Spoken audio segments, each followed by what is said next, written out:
Et si la paix n'était en fait qu'une illusion, si derrière les grands titres, les poignées de main, se cachait une autre guerre, une guerre silencieuse, faite d'ambition et d'exil.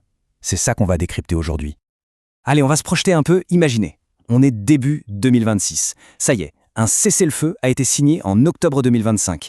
Et après 2 ans d'une guerre terrible, les journaux du monde entier n'ont qu'un mot à la bouche. La paix. Mais voilà, pendant que la communauté internationale poussait un soupir de soulagement, sur le terrain, c'était une toute autre histoire. En fait, 2 réalités complètement opposées étaient en train de naître. 2 mondes séparés par un simple mur, chacun avec ses propres rêves et ses propres cauchemars. Alors oui, sur le papier, la guerre est finie. Mais que vaut un accord quand, sur le terrain, tout le monde se prépare déjà à la suite?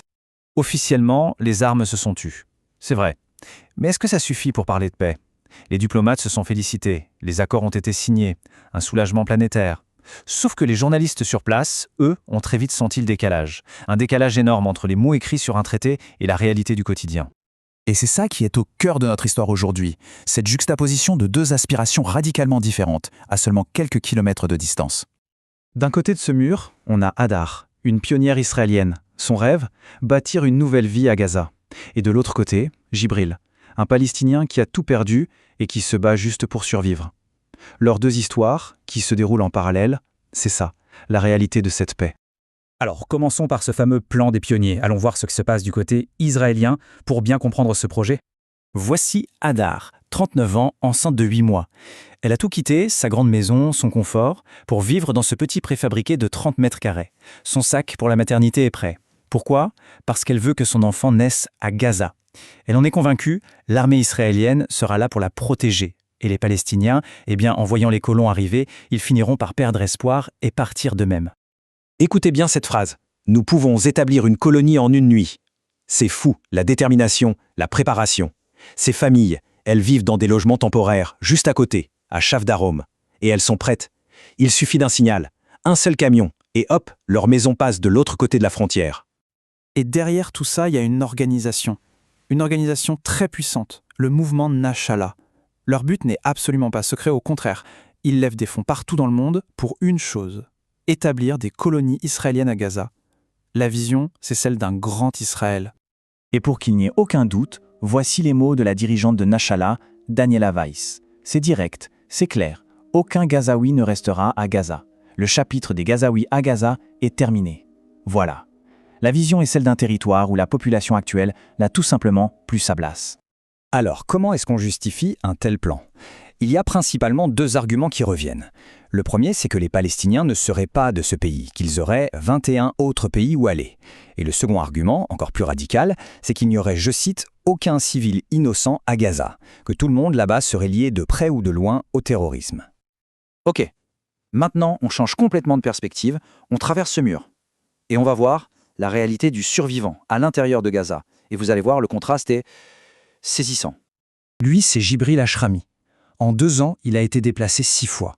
Sa tente, il l'a montée et démontée plus de 100 fois. La guerre lui a tout arraché. Ses parents, sa femme, son frère. Aujourd'hui, il est le seul pilier pour toute sa famille élargie. Et il se bat, sous cette tente qui est sur le point de lâcher. Ses propres mots sont terribles. On meurt à petit feu. Et l'histoire de Jibril, malheureusement, ce n'est pas une exception. C'est la norme. On estime que 80% de la bande de Gaza est en ruine. 80%. Des centaines de milliers de gens vivent sous des tentes. Et il n'y a quasiment pas une seule famille qui n'a pas perdu un proche.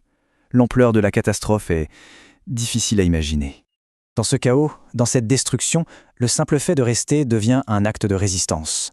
C'est ce que dit le journaliste Rami Abou Jamous. « Rester, c'est ma façon de résister ».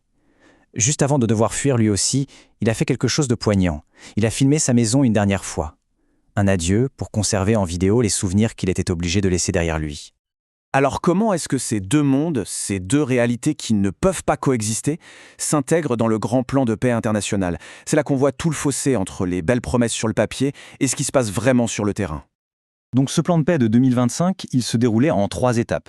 1. Libération des otages et arrivée massive d'aide humanitaire.